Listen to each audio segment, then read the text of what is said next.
कई बार ऐसा होता है कि हम प्रतिदिन पूजा पाठ तो करते हैं, लेकिन मन नहीं लगता। कभी पूजा करते समय आनंद आता है, तो कभी बस ऐसा लगता है कि कर ली पूजा, पर भीतर से कोई संतोष नहीं मिलता। धीरे धीरे मन टूटने लगता है। लगने लगता है कि पूजा का कोई फल नहीं मिल रहा, बल्कि जीवन की परेशानियां और बढ़ती जा रही हैं। यहीं से व्यक्ति भक्ति से दूर होने लगता है। क्या भगवान हमें दंड दे रहे हैं?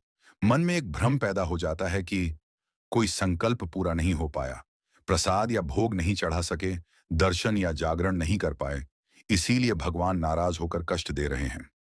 लेकिन ध्यान रखिए, भगवान न तो लोभी हैं, न लालची।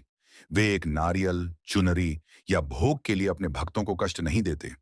जिस प्रकार माता पिता अपने बच्चों से बिना किसी शर्त के प्रेम करते हैं, उसी प्रकार परमात्मा भी अपने भक्तों का कभी अहित नहीं करते। यह दंड नहीं, आपकी परीक्षा है। जीवन में आने वाली कठिन परिस्थितियां आपकी परीक्षा का समय होती है, सजा का नहीं। जैसे सैनिकों की कठिन ट्रेनिंग, 10वीं और 12वीं की परीक्षा, जो बीच में घबरा जाता है वह असफल हो जाता है, और जो धैर्य रखता है वही आगे बढ़ता है। जैसे जैसे भक्ति बढ़ती है, परीक्षाएं भी गहरी होती जाती हैं, पर यही भक्ति की सच्ची कसौटी है। भक्ति का मूल आधार भाव। अक्सर हम पूजा ऐसे करते हैं, घंटी बजा दी, आरती कर ली, चालीसा पढ़ ली, लेकिन भाव नहीं जगा।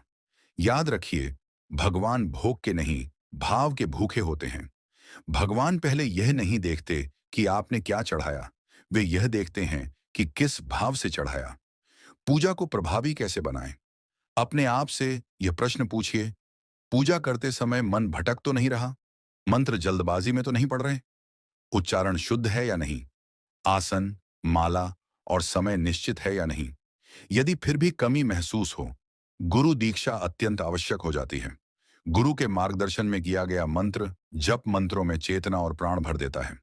एकलव्य का उदाहरण याद रखिए। गुरु सामने नहीं थे, पर भावपूर्ण था, इसीलिए विद्या सिद्ध हुई। विपरीत परिस्थितियों में मुस्कुराना सीखिए।